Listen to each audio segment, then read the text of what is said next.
Hey everyone, it's Jamie here with Kathy, and we're here. Hi there. We survived election week. It's a miracle. Yes, we did, and we're back here, and a lot has happened since. It was a strange week, Yeah, sure. and we have another month and a half or 2 months until the end of the year, and it's funny because we've been concentrating so much on 2020, Yeah.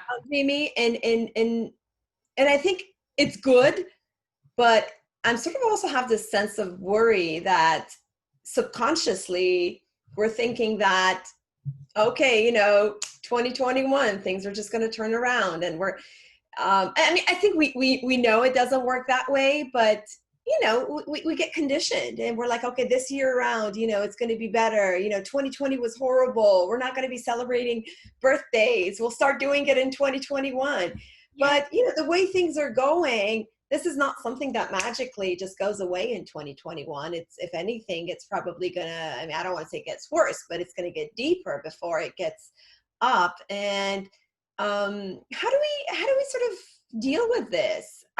We're already, you and I just, 5 minutes ago, we're checking in. We both seem to be relatively, I don't want Blah. to say, blah, meh. It's like those emojis. I know the perfect emoji to Just describe yeah. myself. That's like the perfect Uh, way to describe yeah, it. it's like the meh. We know that we kind of have to get going, but it's just there's little energy left. Just literally like being so spent that we're getting immune to sort of numb. We're not as frazzled maybe, but we just don't have any energy to move forward. And that's not a good space to be. And again, as a parent, that also puts you in a really tough place because, we're the one that needs to, get the kids going and sort of Yeah. keep their sanity in check. And how do you do that? And they sort of see us and they know, and I don't know, it's okay, I guess, to be how we are feeling. So I I think don't the know. kids are tapped too, though. Like, um, as I was telling you, we had like an earthquake, and look, it's not a big earthquake that we had, but it was still an earthquake, and we don't get earthquakes here. My whole like house is built in the 1880s is like shaking like crazy. There's like dirt and dust everywhere because it's an old house. And to me, it's just like, okay, here's another thing, like earthquake in Rhode Island in 2020, and it's like, okay, now what? Like I just am at this point where I'm like unfazed by all the chaos. And I agree with you. I don't think it's a good place to be. And I think the kids are tapped. Like even my 3.5-year-old, I mean, he's 3.5, but like his patience level is just like not even what it was. Like he's typically a pretty happy-go-lucky kid, but he's been having tantrums a lot lately. And it's just like you can kind of tell that even they are picking up on this energy of just exhaustion and burnout. Like that's really all that comes to mind. And I mean, I think and I don't know if you would agree with this or not, but like, I think part of it is because like, I even said to my husband this morning, I'm like, I don't feel like we've had a vacation this year. you Uh, know, like we've like taken a time. mental, yeah, I mean, specifically like a mental break. Yeah. Like Uh, we've taken time off, but we haven't gone anywhere. So like, and I work from home, so it's not really like taking time off. Cause if I'm here, I'll still check email or I'll still whatever. And I think I think everybody's tired. And I think we're all, to your point, coming to this realization, like, okay, well, we'll do this thing in 2021, or we'll do that thing in 2021. And like, look, I'm so happy that Biden won. However, because Biden won, I think the other piece that we all have to be mindful of, and I said the first thing I said to my husband when they announced that is like, look, I'm happy. However, we need to be prepared mentally because he's going to lock down the country in some way, shape, or form. And it's going to be a way more coordinated effort. And I'm in a Democratic state, so we already have some pretty solid rules in place. So it probably won't be that much different. But it's something that we all have to just, I think, mentally be prepared for as well. And like a lot of my clients from Europe and the United Kingdom and Canada are all like still on lockdown or going back on lockdown.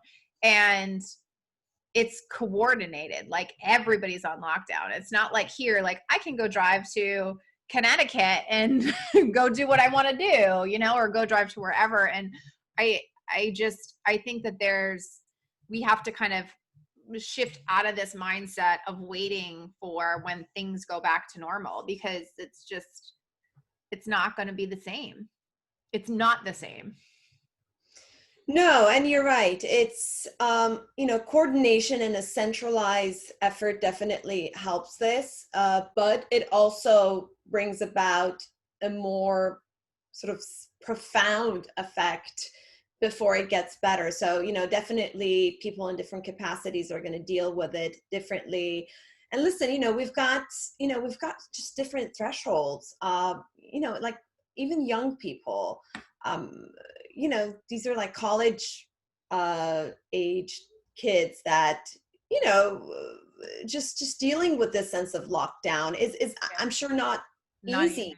It's part of their, and I was thinking people that are single people. I mean, it's really tough. And sometimes, we get so caught up in our own life and our bubble that we truly do forget how people are dealing with this differently. And it is difficult. And I agree with you. And I think the other thing, again, not to really go back to election, but I truly feel that the lessons that we're learning from that election, no matter where we are, sort of politically, is such an important lesson that reflects in life and business. And I think the realization that the world doesn't revolve around us, and there's just so much that we really don't understand about people that may not think and feel the same way as we do. And I think that, and we've been talking about this over and over, but I feel like it's so important, Jamie. I am actually, that's been one of my goals ever since, what's happened last week. And I think I knew this intuitively to some degree, but again, I'm like, there are a lot of people that don't think the same way as I do. And, as a life coach, that is a huge realization. Yeah. And it just, we have a lot of perceptions about what, most people may be feeling about what's going on, and they don't. And there are many valid reasons for it. Yeah. And again, this whole media and what's happening from either side, and, how distorted that is just not making things easier for us. So what do we do? Where do we get our information? Because we do make decisions based on the information we're getting. And obviously people are just getting their, the information seems to be just very biased either way. And I mean, you can look at it from every perspective. And I really try to pride myself on being accepting of diversity and understanding other people's points of view. And, if you're inside any of my group coaching programs, you see the diversity in there. I have a very wide range of people who I work with. But I think the piece that I struggle with, and I'm seeing this more and more, especially as somebody who's been a publisher of content for a really, really long time, it's crazy when you look at the media, and if you're somebody who only watches CNN or somebody who only watches Fox or only watches whatever channel that you choose to watch, or whatever people you follow on Facebook, that comes with a level of bias. And it's not always factual, right? Like there are facts woven within, but it comes with a bias. And it is the viewer's job to distill fact from descriptive word to get you to click, or descriptive word to keep you engaged. And to me, it really says how much the country and the media and the news has really become, I don't want to say an advertising platform, but it's really become a copywriting, it's very much fabricated by what's going to do to retain viewership. What am I going to be able to do to get more clicks? What am I going to be able to do to get more viewership? What am I going to be able to do to keep people more engaged? And whatever platform you choose to follow has a certain bias to it, or has a certain opinion to it woven in with facts, and I think that, to me, in watching this election unfold, as somebody who's been doing social media for the better part of my career, it's just like, wow, how much has news changed in the past 10, 12, 15 years, or has it not changed at all? And we just have we're just seeing it, right? Yeah. Or we just having a wider access to information, and therefore we can see this wide polarization of things that are happening depending upon what we follow. Yeah, and that's a good point. I think the piece that maybe we were missing, say 15, 20 years ago, was our own direct contribution from a social media standpoint, in terms of, how to promote, the likes, the engagement. That, obviously was not a factor 20 years ago, but, it's sort of making it more of a snowball effect. We are subconsciously contributing to this by what we follow and what we listen, and sort of strengthening those algorithms, right? Yeah. And I think, going back, critical thinking, which is something that we all talk about and we always try to strive for, it's one of those things that, I keep thinking, critical thinking. And it's something that I, want my kids to, have good understanding of. How do we, in the age of bias and media and all this, how do we promote that? How do we advocate for it? I mean, we can advocate for it, but it's so difficult to do that. I see them. I see my kids getting influenced by different things, and we are really not even at a point for them to even. I mean, they watch news here and there, and we try to actually do a little bit of everything. But I can totally see that they will be, first of all, influenced by what they hear at home, right? Mm-hmm. And how do we keep even our own opinion at check, and making sure that they can have their own level of fact checking beyond what they see at home? There's just really interesting observations, like things that maybe we didn't even really think about before. 100%. And I actually think that, not to change topics, but I think the critical thinking piece that you just mentioned is something that is completely missing from our education system, our public education system in the US, because we're training so much of, at least especially here in Rhode Island, so much of the teaching is geared towards getting them to get high test scores for the state. And it's not geared towards getting them to learn how to think for themselves. And it's sad to me, to be honest, because I just think, we're essentially creating, it's just more part of the machine, right? And I think in so many ways that contributes to so much, or so many of the issues that we have in this country. It starts early. For sure. It starts early, because if you think about it, right? Like, there's a little boy down the street from me who, he doesn't speak English. His family's here. I don't know how they're here, but they're here. And he's a year older than my son. So he's 8 and he's in 3rd grade or second grade, and he doesn't speak English. Well, how's that kid supposed to be able to successfully do distance learning if he can't even speak English? And so I look at just how even things are set up in our learning environment today that is just going to create an even bigger division in classes and education and all of this sort of stuff. And honestly, it makes me so sad. And I'm very fortunate because I've been able to homeschool my son, but it's crazy. Like, I know how much progress that he's made in the time that we've been working together.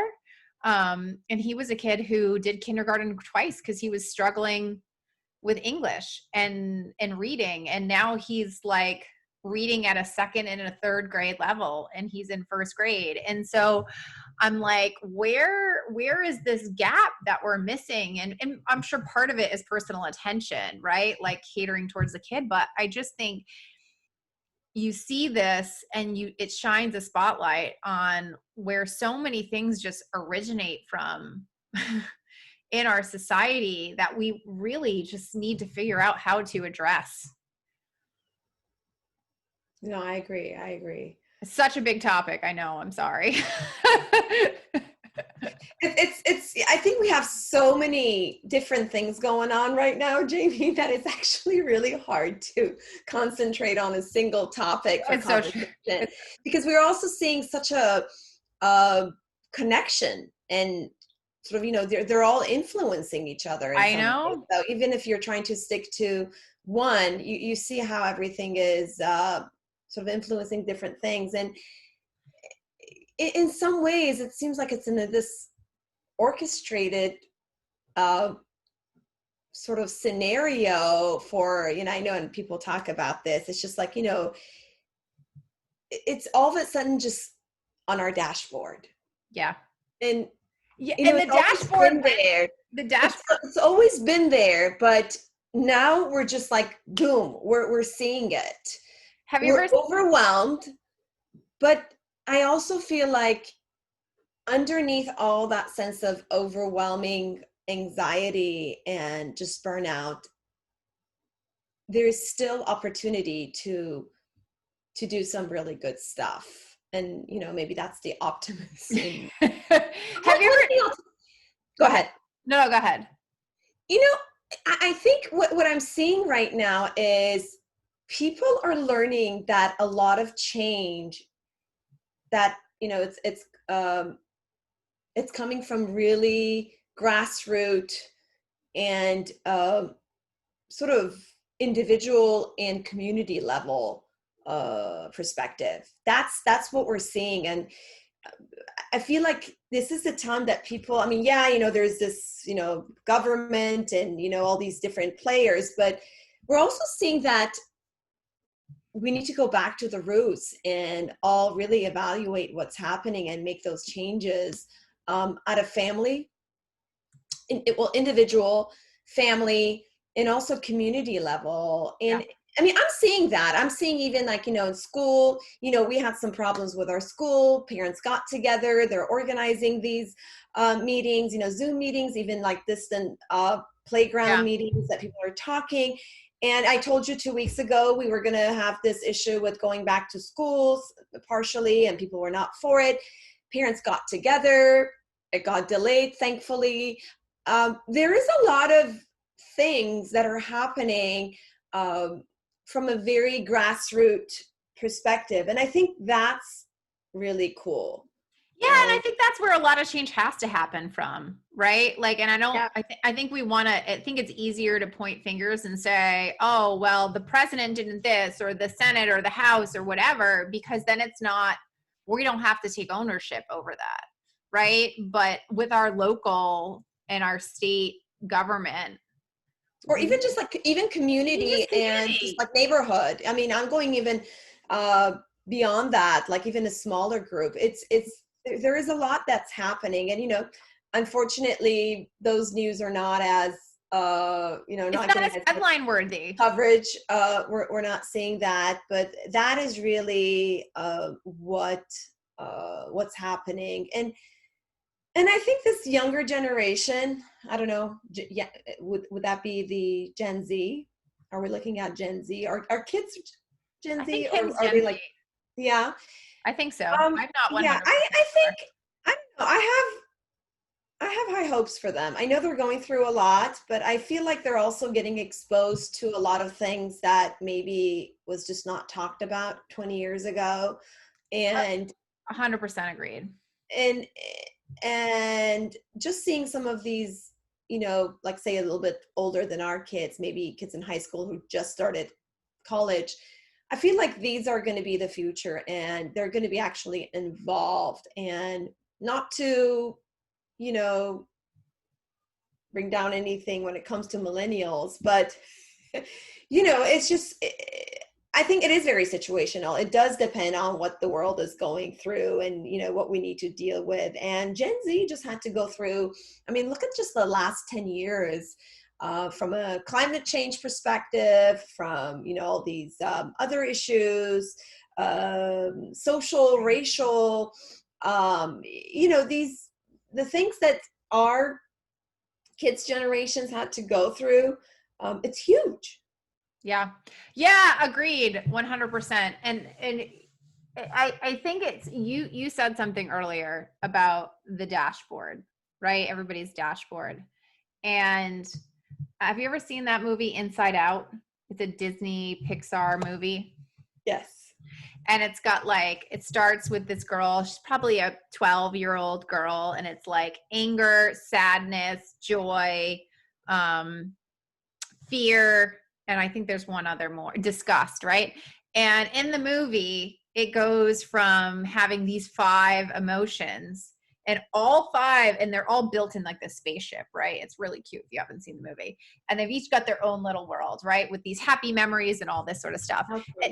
And basically over the course of the movie, all of the worlds come crashing down. And the dashboard goes from this dashboard of these 5 emotions to this dashboard that has like 100 buttons on it and all this other stuff. And I think, in hearing you talk about that, this is literally what's happened this year. We've had this dashboard of here are the things that we feel and experience and yada, yada, yada. And it's just going, whoop.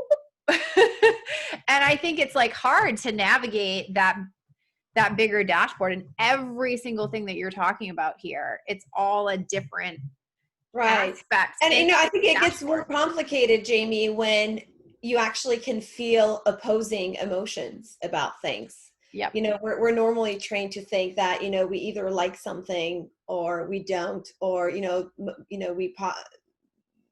with respect to a certain situation, there's mostly positive or negative. But I think we're getting thrown into situations where we actually have conflicting emotions. And I think those are harder to sort of deal with. But it's very human. Yeah. And we need to. So going back to what's happening right now and our own personal level and how we're doing. And I know we've been talking about this. How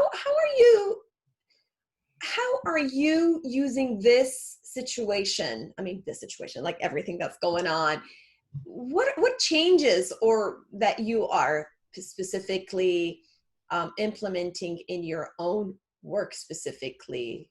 What do you think you're going to be doing more of, and what do you think you're going to be doing less of, Jamie? Great question. And I know that's a very sort of broad question, but yeah, I have one spot left in my one-on-one work, and then I'm not taking on any more one-on-one clients. And I am focused on building out my group coaching program, my business ecosystem builders program. And I'm also going to kind of build a couple of other one-off courses that will lead into that signature program.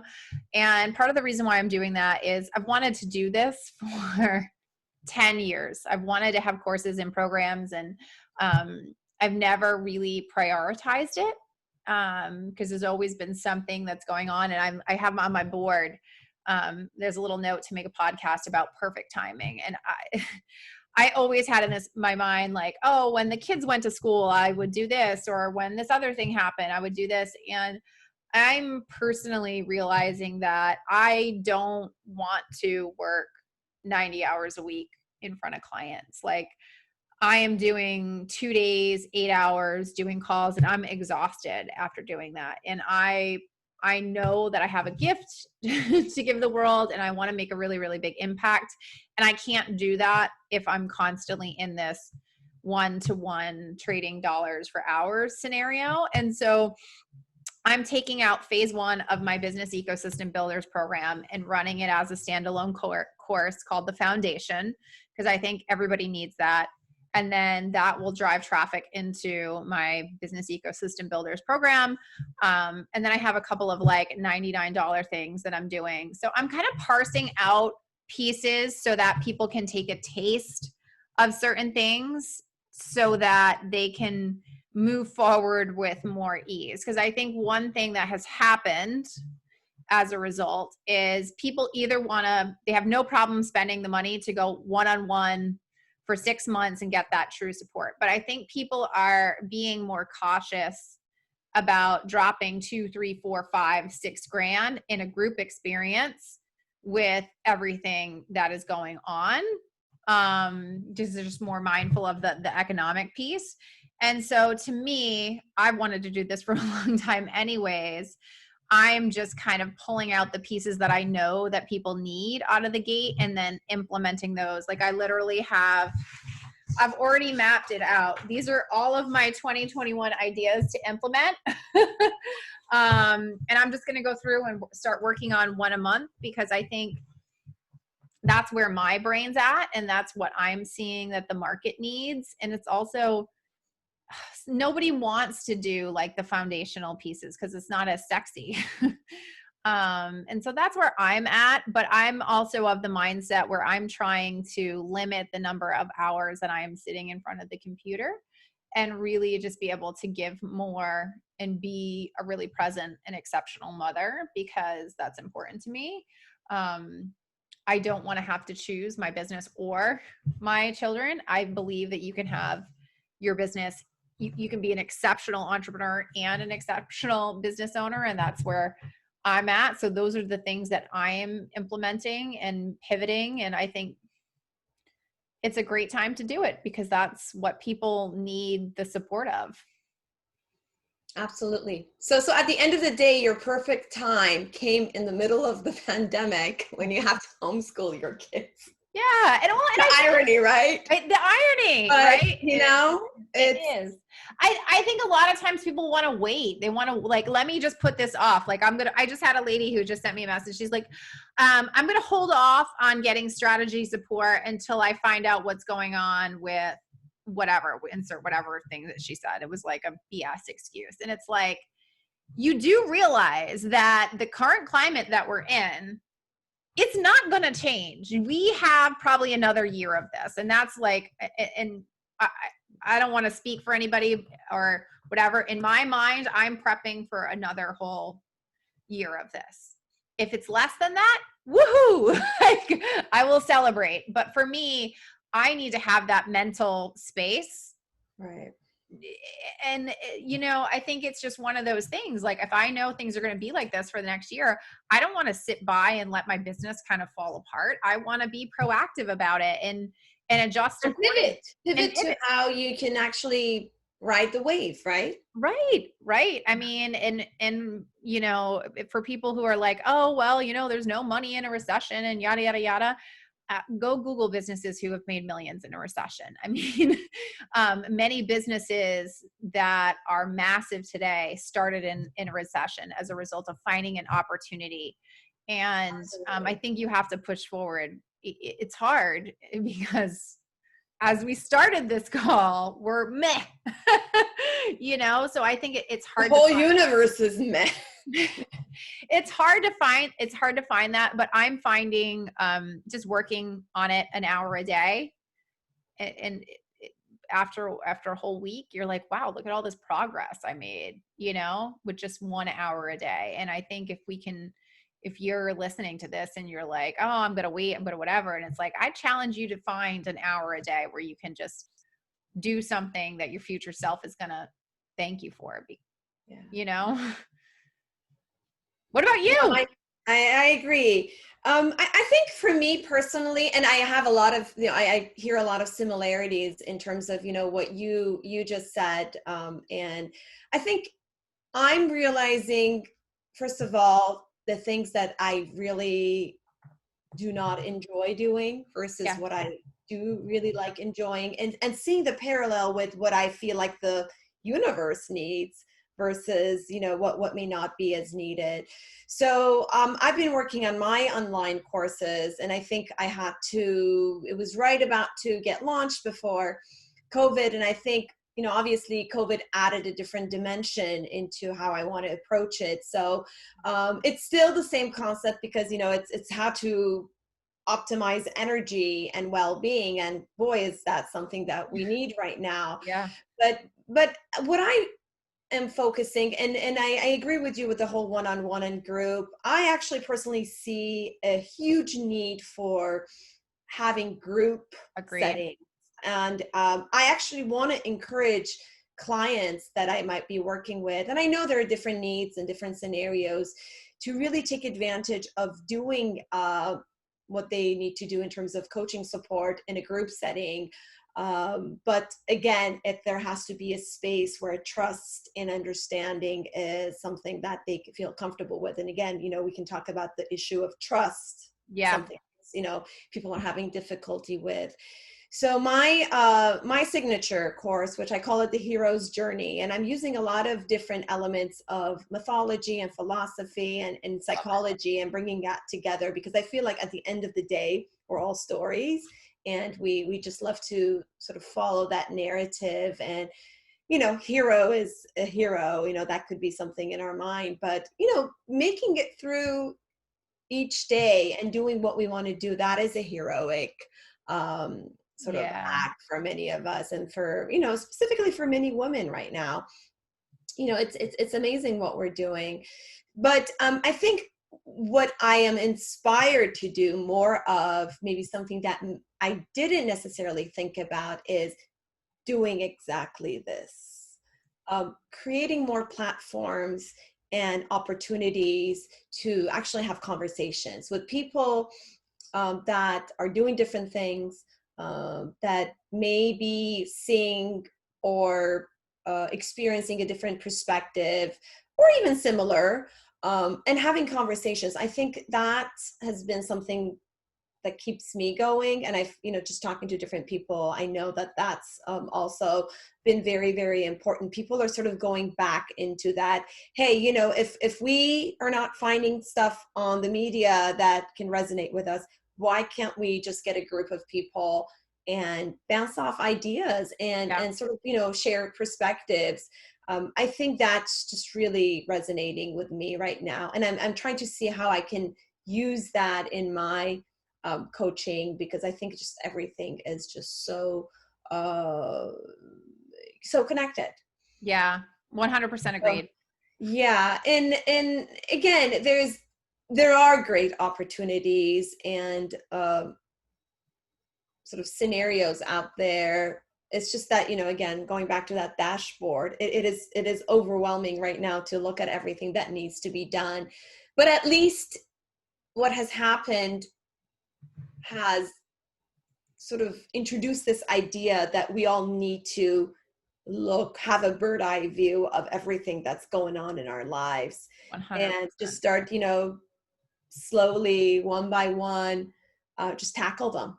Yeah. It's one thing That's at all, a time. It's just one one. thing at a time. And also just being comfortable that, thriving at different times in our lives, it can mean different thing. One day it's creating content and doing something that's amazing in terms of business. One day thriving is just sitting and not breaking down and just holding it together. And I'm sure you and I have gone through many of those days recently. Some days it's just needing, you have to be a mom, and Yeah. your kids are not going having a great day, and you just need to be there. Our definition of success is and well-being is going through a different direction. Yeah. Or I mean, it's not going through a different direction. It's always been there, but our view of it is sort of a little different, I feel, right now. I think what we saw as success and well-being 2 years ago, 3 years ago, versus in light of what's happening this year is different. And hopefully that's a grounding space for a lot of people. We are okay with, pausing and not necessarily thriving in the sense that, we thought 2 years ago, and we're just okay just taking a step back or pausing, Yeah. catching our breath, and go on. I think culturally Americans are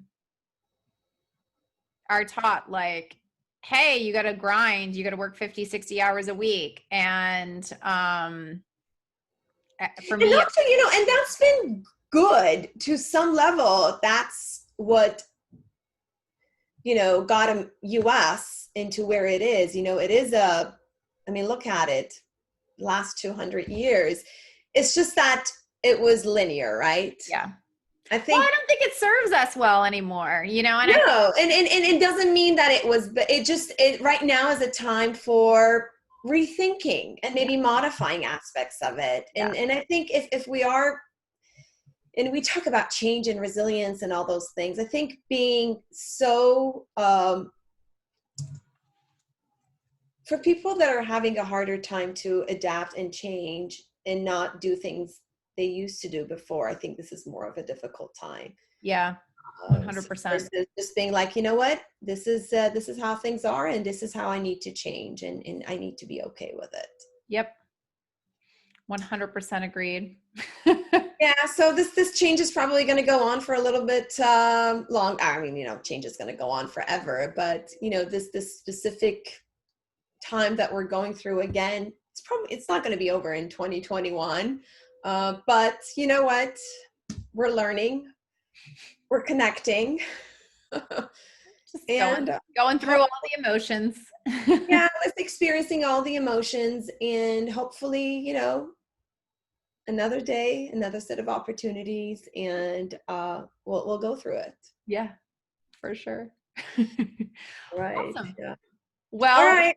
Well, thanks again, Jamie. It's always to have these conversations. Oh, it's amazing to have these conversations.